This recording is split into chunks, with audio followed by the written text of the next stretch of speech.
Welcome back to Red Hawk Media's Virtual Academy. We are up to day 13. I had to check there to believe it for myself. Yeah, day 13. All right, so welcome back to what my son would refer to his virtual learning experience as academic prison. So thanks for coming back. And today we're taking a look at our coursework here. No PSAs today, nothing to bore you with there. But we're going to jump right into the coursework. It's going to be a quick one for today, and we're going to roll right through this. Starting off with Digital Media 2, we're going to go ahead and send that over. And we are looking at game design here. And we've been talking about health bars. And this is one of the things that we've been working on right here. Let me demonstrate. Okay. We now have, once this goes into play mode, and let me maximize and play so we can see this. And there we go. And we've been working on coins and a coin counter. Okay. And we've also been working on this idea of a health bar. So if you look all the way up in the corner up here, we have a health bar, and I've already nicked those spikes, so it's already taken some health from me. And you can see that the bar has gone down. I'm at 60%. And of course, if I go all the way into this and I hit those spikes completely, eventually all my life is gone, and then we go to game over. Okay, and that's kind of what we've been working up to here.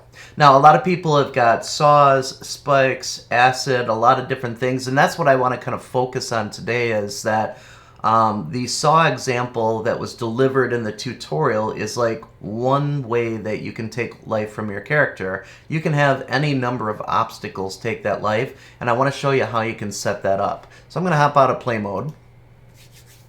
And instead of, well, I'll show you what we've got so far for the spikes. So obviously we've got the spikes right now that when I click on them, okay, they have a box collider. That's a trigger. And whenever I hit that trigger, it takes life from me. Okay. You can also see that I have tagged them spikes. Now in the tutorial, it talked about the tag being saw. Okay, and I'm going to show you how you can change this and create different tags so that the code works for you the way that you want. And you can stay organized in the process. Okay, we're going to hop out of here, and I'm going to go over to Visual Studio where the code is for all this. So I'm going to go to my character, I'm going to go to that health script, and I'm going to go Edit Script. And that pops up Visual Studio here. And in Visual Studio, the area that we're looking at is right in the middle of the script. And you can see this is what it used to say in here. Let me type back in here. It used to say saw in here. So this probably looks very familiar in your code. Again, this code, people have been asking, this code, the link to it to download it is in the description of the YouTube video. Now, the link to the tutorial is in the description for today's live stream and yesterday's live stream. And then once you get to that video about how to do your player health bar, when you get to the health bar, I think it's 8.3, that's where the code comes in, and you'll see in the description link for download, and I walked through that yesterday on how to do all of that. So take a look back at that. Pretty simple process. It's all drag and drop, makes it easy. So now if I had an object on here that was actually tagged as saw, that object would take life from me. Now the objects that I have though are spikes, and I tag them as spikes, and I have to make sure that this is case sensitive, capital S, so that it matches exactly the tag that I created. Now I did notice that the spikes take a lot of life very quickly, so I'm going to change that 5 to a 1. Okay, so one float is going to be removed each time I make contact with that. And if I stay in there, it's one float every frame that'll be removed as well. Okay, now spikes are all well and good, but I've got other things in my project that I might want to interact with. For instance, I don't know if you remember, but I have that acid bath that is in my project. And if I scroll over here a little bit, I've got all that. So if I fall into that area, that can take life from me. So if I select that acid bath, which is a prefab that's on mine, and if I go over here, the main thing to look for here is that it's a trigger. Okay, I've got a box collider on there that is a trigger, and it covers all of the acid bath area. That box collider is what my character interacts with, and that's what takes life. So as long as that's marked trigger, I should be okay here.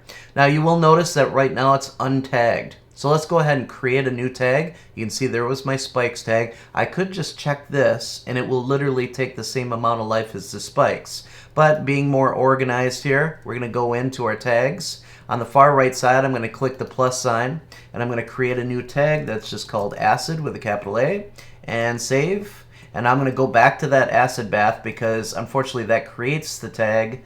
It does not necessarily add the tag though. So I'm going to scroll back up to that top area here, and you can see acid is in there, and now it is tagged acid. Perfect. So now let's go back to the code because we've got the spikes code there, but now we need the acid code for it to interact with. So if I hop back over to Visual Studio here, give me one moment to switch over to that. Boom. Put that back up to full screen so we can see what's going on. And down here, we're going to be very careful about how we do this. We are going to take the if statement all the way to the second bracket here. So again, if statement, first bracket, second bracket, we're going to copy this whole thing, Command C. And now after the second bracket, okay, I'm going to create a new line in here. In fact, I'm going to create a couple so that I can just keep this organized. And I'm going to hit Command V to paste that in there. Now I've got the same exact code twice. I've got if it spikes and if it spikes again. So this time I'm going to switch up my second tag here to acid. And now you can see how this very quickly can become a lot of different objects that you can interact with to take life from your health bar. So let's go ahead and test this out. We've got acid, we've got spikes, and Command S to save all of our changes. We're going to hop back over to our game in Unity, and I'm going to hit play, and let's see how this works here. Moment of truth. Alright, so now we've got this, we've got the spikes, they took some life from me, I'm down to 90%, jump over, oh, I bump into the acid. You can see every time I bump in it takes like 10% life, which is like perfect. If I miss jump on this, it's going to do that. Now eventually what we're working up to here is if I get my life bar all the way down to 0, this is our next step. It's going to pop up a game over animation, and if you continue working through the health bar series, 8.1 to 8.2, 8.3 is where we add the code on, and then the next one is going to bring up the game over thing. So this will pop up here, and it'll literally kind of pause your game at that point, and yeah, and then you'll actually have a working game. Eventually what's going to happen is we're going to add a button onto this game over, and it's going to allow you to start over and resume the level. Okay, excellent. That covers Digital Media 2. That gives us a pretty good beginning of anything. And again, I just want to remind everybody for each of the classes, I'm on Google Meet from 11 to noon. Hop on there. The link is in Schoology. Just click on that. I'll be there hanging out regardless if you're there or not. And I look forward to talking to all of you so we can work through a number of different things. Okay, excellent. Let me take out this and get out of play mode there so it doesn't bog down the stream. And that takes us over to web design. So I'm going to switch over to web design. In web design, I just want to bring up a couple of images that I think are worthwhile to see here. The first one is this one, and I'm going to take off our banner here now that we know where we are. And there we go. Now, this particular image is from Spencer's website. He's been working on the Red Hawk Media website, and great job. I mean, excellent. But remember that our next steps, now Spencer's got this page laid out. It's been coded.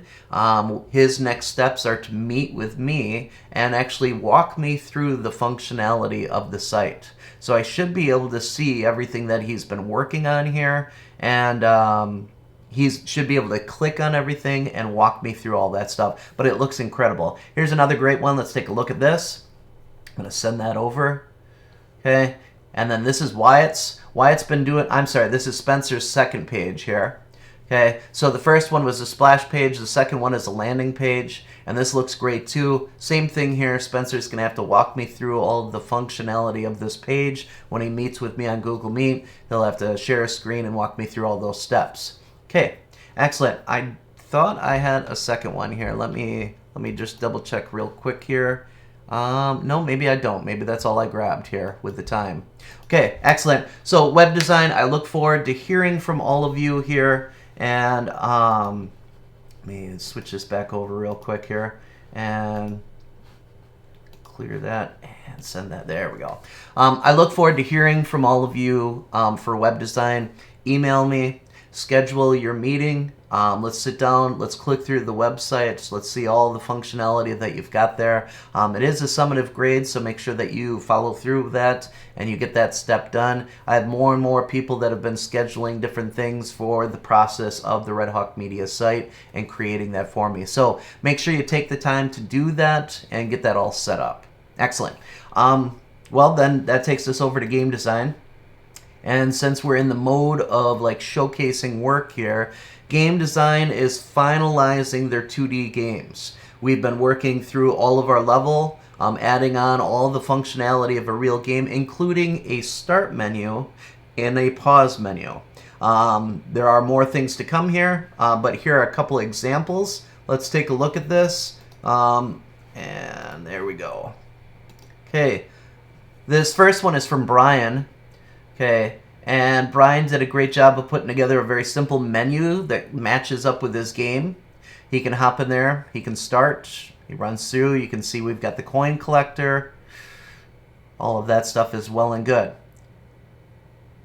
Okay, now it takes us back, we're back to the main menu. You can see that there's options in there with different sliders that we can interact with.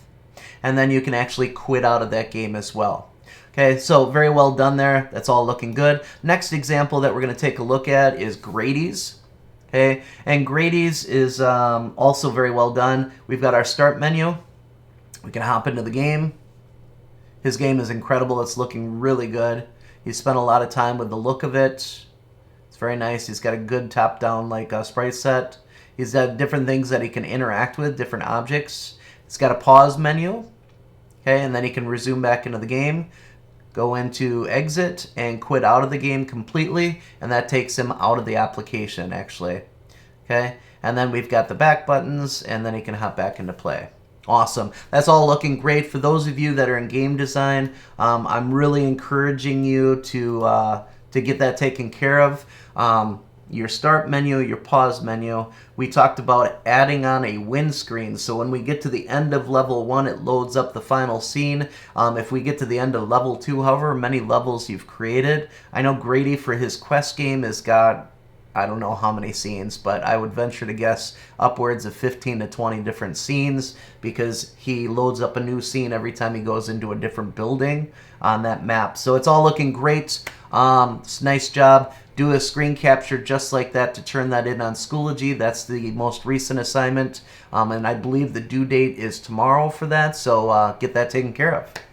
Perfect. Well, then that takes us over to video production, which video production is going to be short and sweet here. We are looking at putting together a virtual news show. And for you to do that, each of you is working on your own segment. You're recording it. Don't forget that the beauty of the virtual thing is we can actually still interview people via Google Meet and Zoom. And if you want an example of that, hop over to Some Good News with John Krasinski. Take a look at how he brought the entire cast of Hamilton in on a Zoom meeting so that they could sing to this girl that wanted to see the Hamilton show. Unfortunately, it was canceled though. So they were able to do that live for her on Zoom. It's incredible. Take a look at it. Interviews are definitely not out of the question. Make sure that you take some time to do that. And then it's just your cell phone recording, and then you're editing in Adobe Premiere, and then after you're done editing there, you are sharing that document or that file with me that you've exported. And you can actually turn it in right into the homework assignment. Remember, the deadline is Thursday by midnight, and what that does is it gives me an opportunity to slap all those different segments together, and then we will air that on the live stream if possible on Friday, and then we'll post it to Red Hawk Media. But it's looking promising with the ideas that are out there, so make sure that you take some time to do that and get it put together. Perfect. Deadlines, deadlines, deadlines. Still a real thing in the virtual world. All right, and then finally, takes us over to digital media. And there was one thing that I wanted to show digital media, actually. We've been working on GarageBand, and we've turned in Song 1, Song 2, and Song 3 is due for Wednesday. Now, the only difference with Song 3 compared to Song 1 and 2, we keep adding on skills. So we've got 5 to 6 tracks, I believe, 1 minute long. And then during that 1 minute, there should be volume automation changes where it fades in and then it fades out. And then on top of that, we're adding effects to the tracks, so that instead of the tired old GarageBand loops that we've all heard before, you can go ahead and make those sound a little bit differently by affecting them with those effects. Wednesday, that's the deadline for that. Before we wrap up with that though, one quick note in GarageBand. Let me switch over here so we can take a look at this. I'm gonna hop in. Okay, in GarageBand, this is what I'm seeing for some of the assignments that have been turned in. I'm seeing your workspace here. And let me show you what that looks like here. If I go ahead and I save this to my desktop. All right, this is Milton Logo Highlight. Let's go ahead and go to desktop so we can see it. And I'm just gonna call this example bad. Okay, this is a bad example of how to turn in your stuff. And I'm gonna go save. And now when I hop over there, I should see somewhere on here, let's see here, there it is. Okay, this is bad. If you're turning in a file that looks like this is the actual GarageBand file, which is a .bnd file. I can't do anything with this. This is a project file. I can't even listen to it. And chances are, if I were to open it up, I may not have the same loops that you have, which means that I won't be able to listen to it anyway. So don't turn in files that look like this. Okay, your files should look like this, and this is the process to get that out of there. I head back on over to GarageBand here. I'm going to take off my loop for a moment. And at the very top, I always go, because it's an Apple product, I always go to Share, okay, Export Song to Disk. Once I get in there, I get my little pop-up window here. And the main thing that I have to check here is that, one, it's an MP3, and that it's at medium quality. Okay, once I've got all that set up, I'm going to retitle this Example Good. And it's saving to my desktop. And I'm going to go ahead and, let's get rid of that extra jazz that's on there. Boop, boop, boop. And I'm going to export this to my desktop. Export. You'll see it actually mixed down because the playhead goes through the song. And then when I minimize this and hop back over here, this is what my file should look like. Okay, it's an MP3 file. This I will be able to play. All the loops are embedded in there. It ends with .mp3. It looks like a music note. This is exactly what I want for you to turn in. And I've had a number of people that are resubmitting their GarageBand assignments because they're turning it in the wrong way. So make sure you turn it in as an MP3, not as this. MP3, not this. Perfect. All right, that should be pretty clear by now, and that brings us to the close of everything. The only thing that I wanted to reiterate, again, Google Meet, I'm on there from 11 to noon. Follow the link that's on Schoology. I'm there. I'm waiting. I've had a number of people stopping in. Those are the same people that are keeping up with everything. The deadlines are set pretty flexibly, and they're pretty generous for the week. On average, Wednesday and Friday are our big deadlines, and you've got all that time in between to work on most of your assignments. I am seeing a fair amount of people turning things in, but there are a few of you that just really need to sit down and play a little catch up on some of this stuff. So make sure you take some time to get those things turned in. I don't want you to get behind. And of course, if you need any help, hop on to Google Meet. I'm there. I'll walk you through those things. Otherwise, this has been another episode of Red Hawk Media's Virtual Academy, Day 13. Thanks for joining us, and we'll catch you later. Now over to Ashton and our little outro here. And here we go. Oh.